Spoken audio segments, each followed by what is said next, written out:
3:47 p.m., November 20th, 1941, Apartment 7, Building 14, Nevsky Prospect, Leningrad. 12-year-old Tanya Savicheva pressed her pencil against the small diary her sister Nina had given her for her birthday in May, back when birthdays still meant cake and candles instead of darkness and hunger. Her hands shook, not from cold, though the apartment was freezing, but from weakness. She had not eaten anything except a thin slice of bread in 2 days. The pencil felt impossibly heavy. Zhenya died on December 28th at 12 o'clock p.m., 1941, she wrote carefully, dating the entry weeks in advance because she knew with terrible certainty what was coming. Her sister Zhenya was lying on the couch in the next room, breathing in shallow gasps, her face the color of old newspaper. The bread ration had been cut again yesterday, 125 grams per day now, mostly sawdust and cellulose. Barely enough to keep a child alive. Certainly not enough for a woman who had been strong and beautiful before the siege. Outside the window, Leningrad was dying. Not the dramatic death of bombs and bullets, though those came daily from German artillery positions just 20 kilometers away. This was a slower death, a grinding mathematical elimination of human life through starvation and cold.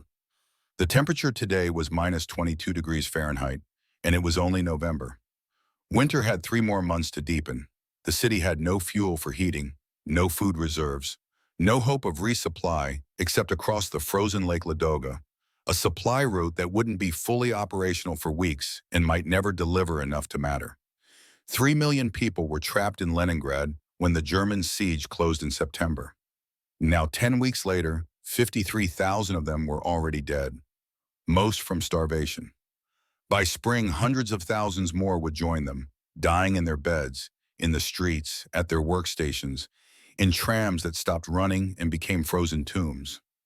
Tanya Savicheva didn't know these statistics. She only knew that Zhenya was dying today, that her mother had stopped moving yesterday, that her uncle Vasya's breathing had become irregular and strange.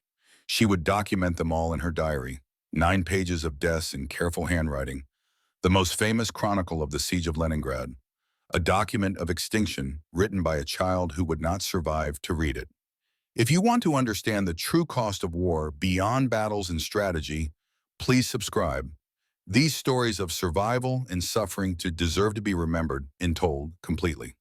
The siege of Leningrad began on September 8, 1941, when German Army Group North completed the encirclement of the Soviet Union's second-largest city. The strategic objective was simple: cut Leningrad off from all supply routes, prevent evacuation of the civilian population, and allow hunger and cold to accomplish what direct assault might cost too many German lives. Hitler's Directive number 1601, issued on September 22nd, was explicit. The Führer has decided to wipe the city of Petersburg from the face of the earth. The further existence of this large city is of no interest once Soviet Russia is overthrown. Requests for surrender will be refused. The problem of the life of the population and of supplying it with food is a problem which cannot and must not be solved by us. It was a death sentence for an entire city, 3 million people condemned to slow extermination through engineered famine. The Germans would not conquer Leningrad. They would simply wait for its population to die. The initial population of Leningrad when the siege began included 2.5 million civilians, 343,000 residents of suburban areas that would be incorporated into the defense perimeter, and approximately 160,000 refugees from other parts of the Soviet Union who had fled to Leningrad ahead of the German advance. The city also contained over 500,000 Red Army soldiers and Baltic Fleet sailors defending the perimeter. Altogether, somewhere between 3.2 and 3.4 million people were trapped when the encirclement closed. The food situation became catastrophic within weeks. Leningrad had maintained food reserves sufficient for approximately 35 days of normal consumption when the siege began. But the reserves were immediately destroyed. On September 8th, the same day the encirclement closed, German incendiary bombs struck the Badaya warehouses, Leningrad's main food storage facility. 3,000 tons of flour burned, 700 tons of sugar melted and soaked into the ground. Citizens would later dig up this sugar-saturated earth and boil it to extract any remaining sweetness. By November 1941, the daily bread ration had been reduced 5 times. Workers and engineers received 250 grams.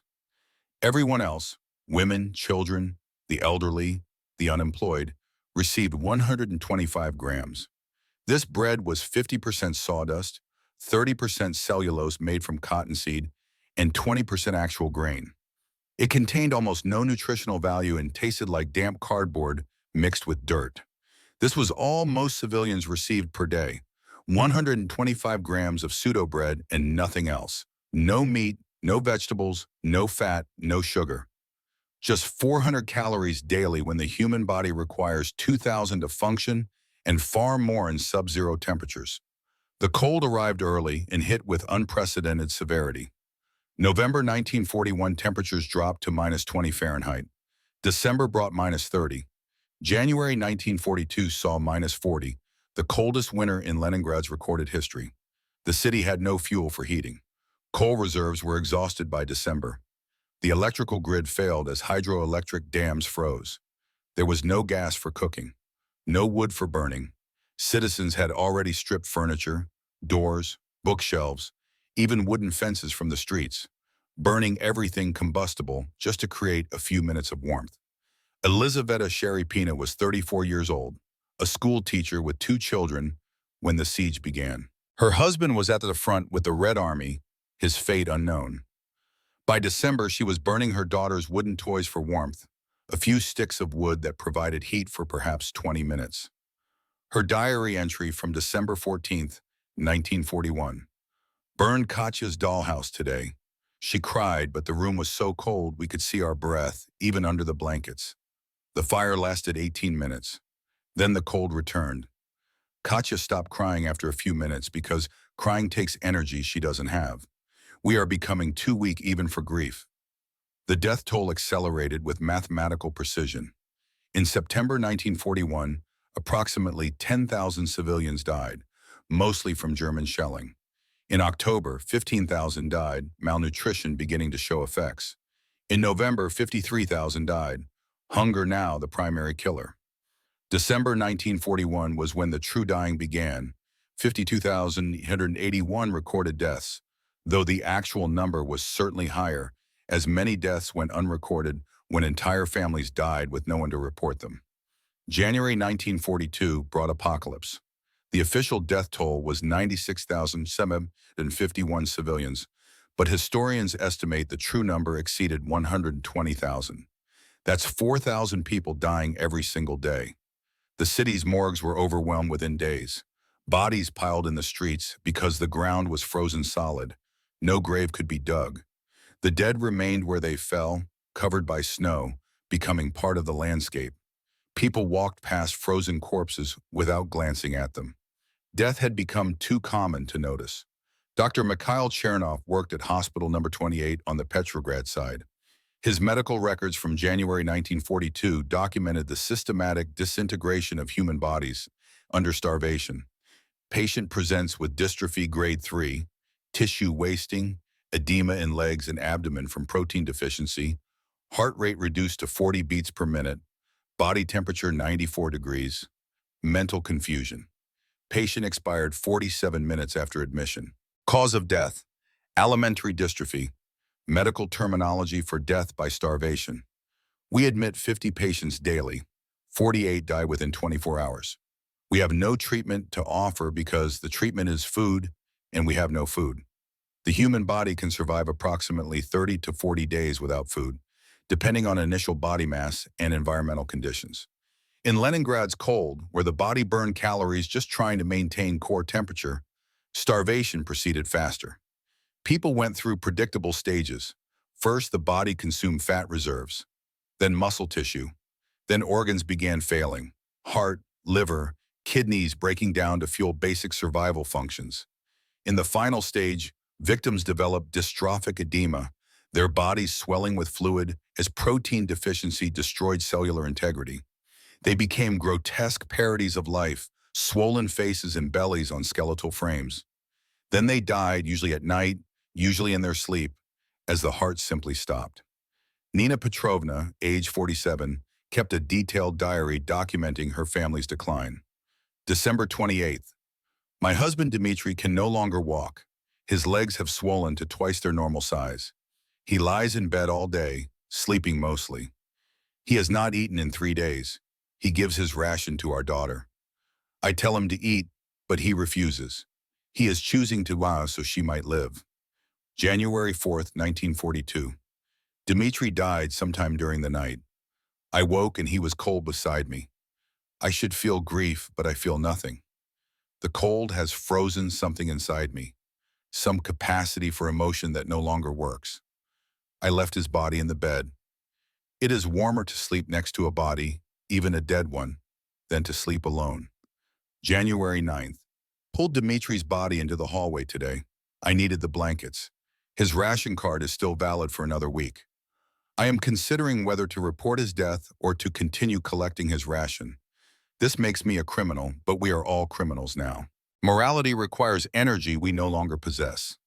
The city's ration distribution system had become a matter of life and death measured in grams. The ration cards were printed on cardboard and divided into daily squares. Losing your card meant death. There were no replacements. Citizens guarded their ration cards more carefully than money, because money was worthless and bread was everything.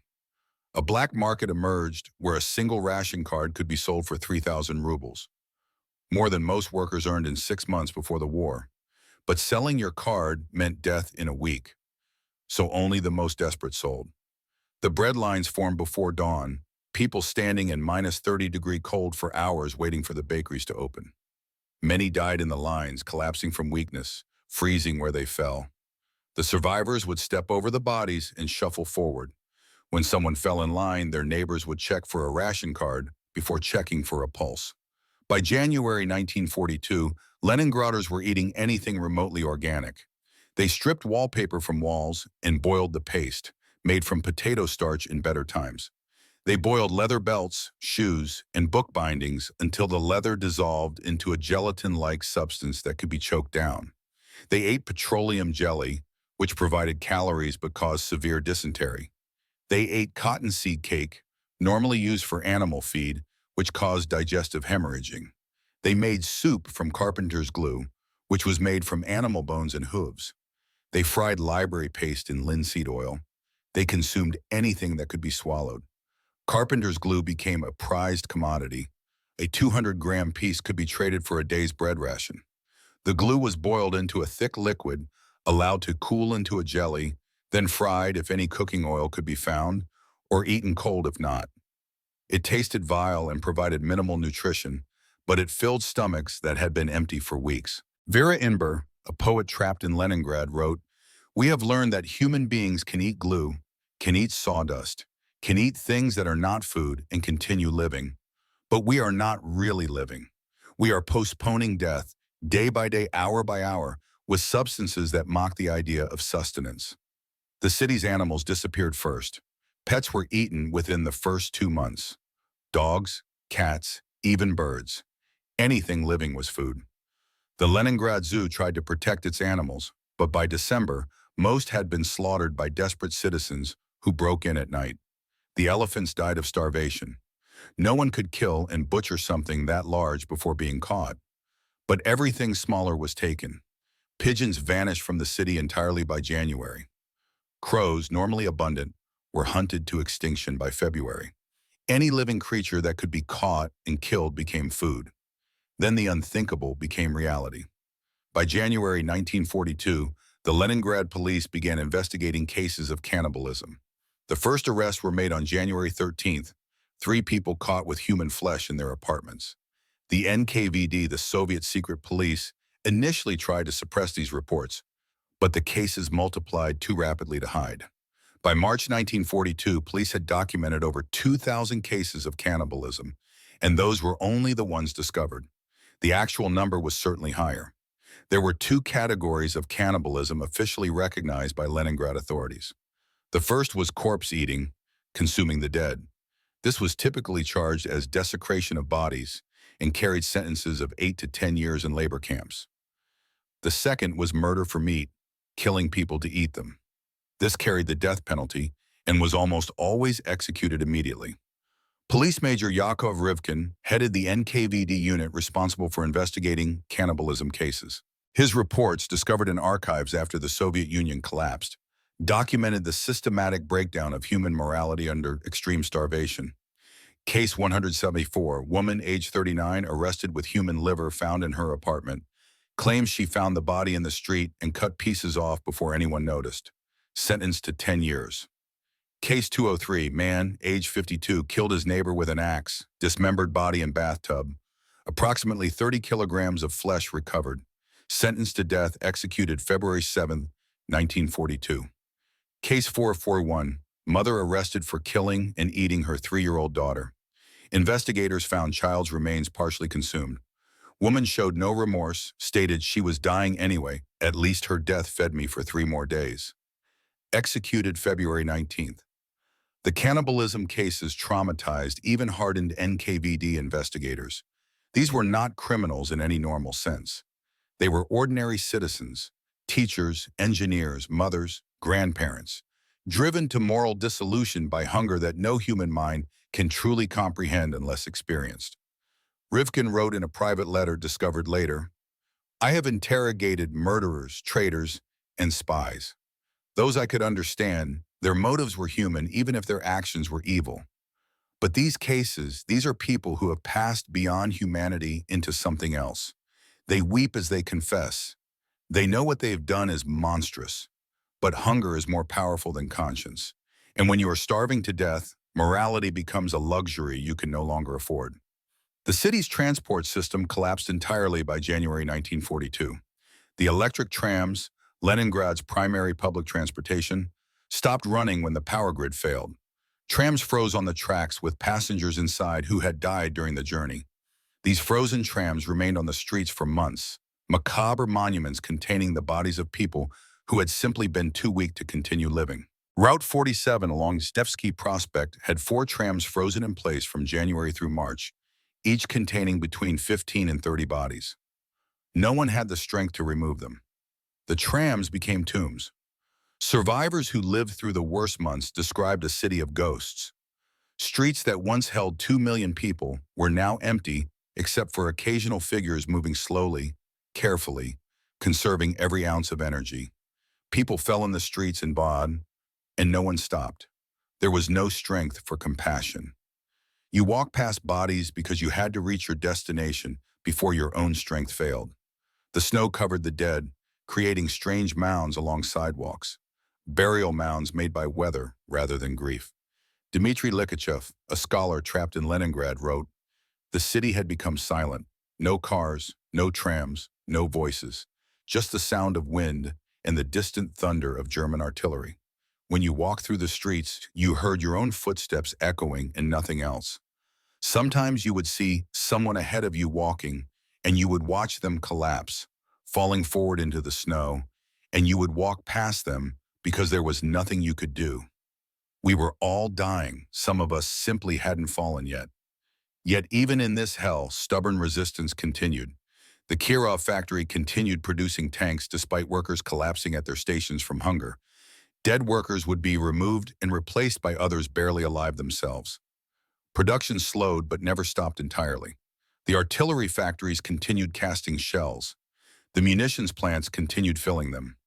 Leningrad armed the Red Army even as Leningrad died, because the city understood that survival meant fighting, and fighting required weapons even if the workers making those weapons were starving. The cultural resistance was equally defiant. On August 9, 1942, the Leningrad Radio Orchestra performed Dmitri Shostakovich's 7th Symphony, the Leningrad Symphony, live on city radio and broadcast to the German lines. The performance was an act of almost incomprehensible will. Many orchestra members had died of starvation during rehearsals and had to be replaced. The conductor, Karl Eliasberg, was so weak he could barely hold his baton. Musicians collapsed during the performance and were revived with brandy, precious alcohol that could have been traded for food, used instead to allow the symphony to continue. The performance lasted 80 minutes. German soldiers listening from their positions heard a city that was supposed to be dead, producing a masterpiece of classical music. The propaganda impact was devastating to German morale. They had been told Leningrad was finished, that the city would surrender or die within weeks. Instead, they heard a symphony, Beautiful, defiant, undeniable proof that Leningrad still lived. Olga Bergholz, a poet who broadcast regularly on Leningrad radio, became the voice of the city's resistance. Her poems were simple, direct, honest about the suffering, but adamant about survival. We will not surrender this city. They can starve us, freeze us, shell us every day. We will bury our dead and continue living. Because to surrender would mean their deaths were meaningless. We survived to give meaning to those who died. The only supply line into Leningrad ran across Lake Ladoga, the largest lake in Europe. In winter, the lake froze solid enough to support trucks traffic, creating the Road of Life, the ice road that was Leningrad's only connection to unoccupied Soviet territory. The road was 30 kilometers across open ice, exposed to German artillery and air attack, with ice that could crack without warning and send entire truck convoys to the lake bottom. Drivers on the Road of Life faced death from multiple vectors. German artillery targeted the route constantly. Shells hitting the ice created holes that trucks would fall through. Drivers and cargo sinking into water so cold that death came in minutes. The ice itself was treacherous. Too thick and heavy trucks would stress it to braking. Too thin and any vehicle would plunge through. Engineers had to constantly monitor ice thickness, adjusting routes daily, marking safe paths with flags that changed position as the ice shifted. Senior Lieutenant Maxim Tveretsky drove trucks across the Road of Life through January and February 1942, making 3 round trips per week, each trip carrying 4 tons of food into Leningrad. His survival diary documented the psychological stress of driving across ice, knowing that any moment could bring death. You hear the ice cracking constantly, sharp reports like rifle fire, deep groans like a wounded animal. You don't know if the next crack will be the one that opens beneath you. You just keep driving, eyes forward, hands gripping the wheel, praying to a God you stopped believing in years ago. Behind you, you see headlights disappear as trucks break through the ice. You keep driving. The Road of Life delivered approximately 361,000 tons of supplies into Leningrad during the winter of 1941-42, roughly 1,600 tons daily. This was grossly insufficient. The city needed 3,000 tons daily just to maintain survival rations. But it was enough to prevent total extinction. The food that came across Lake Ladoga was measured in lives saved per ton. Each truck that made it through meant hundreds of people would live another week. Each truck lost to German shells or ice breaking meant hundreds who would die. By March 1942, the death toll had reached catastrophic levels that defied comprehension. January had killed an estimated 120,000. February killed another 100,000. March killed 90,000 more. That's 310,000 deaths in 3 months, 3,400 deaths every day, 142 deaths every hour. The city's burial system had collapsed completely. Bodies were stacked in public squares, sometimes hundreds in a single pile, waiting for spring when the ground would thaw enough to dig mass graves. Piskarovskoye Cemetery became the primary burial site. Mass graves were excavated with explosives when the ground was too frozen for shovels. Anti-tank mines were repurposed to blast craters that could hold thousands of bodies. The graves were not marked individually. Entire families went into common pits, their names recorded in ledgers that would often be lost, their graves marked only by mound numbers. Grave 45, 8,000 dead. Grave 53, 12,000 dead. By war's end, Piskarovskoye held an estimated 500,000 bodies, the largest burial site in modern history. Tanya Savicheva continued writing in her diary through the winter, documenting the death of her family with terrible precision. Zhenya died on December 28th at 12:00 p.m. 1941. Grandmother died on January 25th at 3:00 p.m. 1942. Lyoka died on March 17th at 5:00 a.m. 1942. Uncle Vasha died on April 13th at 2 a.m. 1942. Uncle Lyosha on May 10th at 4:00 p.m. 1942. Mama on May 13th at 7:30 a.m. 1942.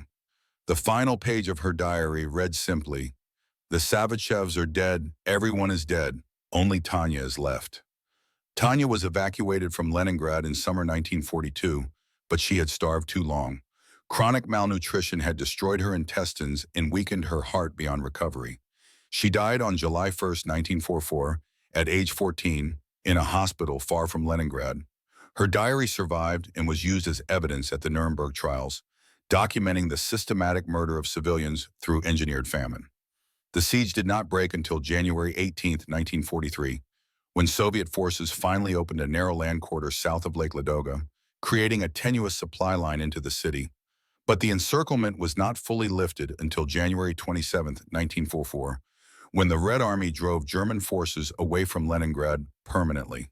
872 days of siege, the longest siege of a major city in modern warfare. When Soviet soldiers from the relieving armies entered Leningrad in January 1944, they were unprepared for what they found. These were hardened combat veterans who had seen battlefield horrors, but Leningrad shocked them into silence. The city was a graveyard inhabited by ghosts. Survivors were skeletal, moving slowly, their faces expressionless, their eyes empty. They looked like corpses that had forgotten to die. The population of Leningrad had been reduced by 40%, from roughly 3.2 million to 1.9 million. The death toll is impossible to calculate exactly, but most historians estimate between 1 million and 1.5 million total deaths. Soviet records admit to 632,000 deaths from starvation alone, but these records are demonstrably incomplete. Entire families died without anyone left to report them. Deaths went unrecorded when bodies were simply dumped in mass graves. The true number will never be known. By comparison, the D-Day landings cost approximately 10,000 Allied casualties on June 6, 1944. The entire Normandy campaign killed perhaps 60,000 Allied soldiers across 3 months. The siege of Leningrad killed 17 times more people than D-Day, and they died not from bullets, but from hunger, from cold, from the systematic extermination of a civilian population through starvation as a weapon of war. Stalin never publicly acknowledged the scale of suffering in Leningrad. No national day of mourning was declared. No monuments were erected during Stalin's lifetime. The survivors were not celebrated as heroes, but viewed with suspicion. How had they survived when so many died? The NKVD investigated thousands of survivors for cannibalism, black marketeering, theft of ration cards. The city that had endured hell was treated as morally suspect for surviving hell. The Leningrad survivors carried their trauma silently for decades. Many developed lifelong food hoarding behaviors, keeping cupboards stocked obsessively, unable to throw away even spoiled food because the memory of starvation never faded. They ate every scrap on their plates. They saved bread crusts. They woke in the night from dreams of hunger that felt more real than their full stomachs. The siege had carved itself into their bodies and minds permanently. Elizaveta Sheripina, the schoolteacher who burned her daughter's toys, survived the siege and lived until 1987. She never threw away food for the rest of her life. Her grandson remembered. Grandmother kept bread in every room of her apartment, hidden in drawers, wrapped in cloth, tucked into closets. Even when it molded, she couldn't discard it. She would cut away the mold and eat the rest. She told me once, "You cannot understand hunger unless you have felt your body consuming itself, felt your heart slowing because there is no fuel left to burn." I felt that. I know what it means to be dying and have nothing to eat except wallpaper paste. I will never feel that way again. So I keep bread, always, even if it goes bad, because having food nearby means I am safe. The siege of Leningrad stands as testimony to both human endurance and human cruelty. It proved that civilians could survive conditions that should have extinguished all life. It also proved that modern warfare had evolved to target not armies but populations, that starvation could be weaponized, that cities could be murdered through logistics rather than combat. The million dead of Leningrad did not die heroes' deaths in battle. They died slowly, in their beds, in their apartments, on cold streets from a hunger that German high command had engineered deliberately. They died eating wallpaper, leather, glue, sawdust bread, anything to postpone the inevitable. They died knowing the world was watching and doing nothing to save them. Their deaths purchased a Soviet victory through sheer endurance. Leningrad absorbed German Army Group North for 872 days, preventing those forces from reinforcing other fronts, contributing to ultimate German defeat through the strategic value of simply refusing to die. The city's survival, purchased at the cost of 1 million lives, helped turn the tide of the war. But the price was paid in bodies stacked like cordwood, in mass graves, in children's diaries documenting extinction, in parents eating their children, in a frozen city where death became so common it ceased to shock, where morality dissolved in hunger's acid, where humanity discovered exactly how much suffering it could endure before ceasing to be human. The siege ended January 27, 1944. The dying continued for years. The memory never faded. Leningrad, renamed St. Petersburg after the Soviet Union collapsed, bears the scars still. Piskarovskoye Cemetery holds 500,000 nameless dead. Tanya Savicheva's diary rests in a museum, 9 pages documenting extinction, written by a child who documented her family's death and then joined them. 872 days, 1 million dead, 1,149 deaths per day, every day, for nearly 2.5 years. The mathematics of mass death, calculated by German strategists who decided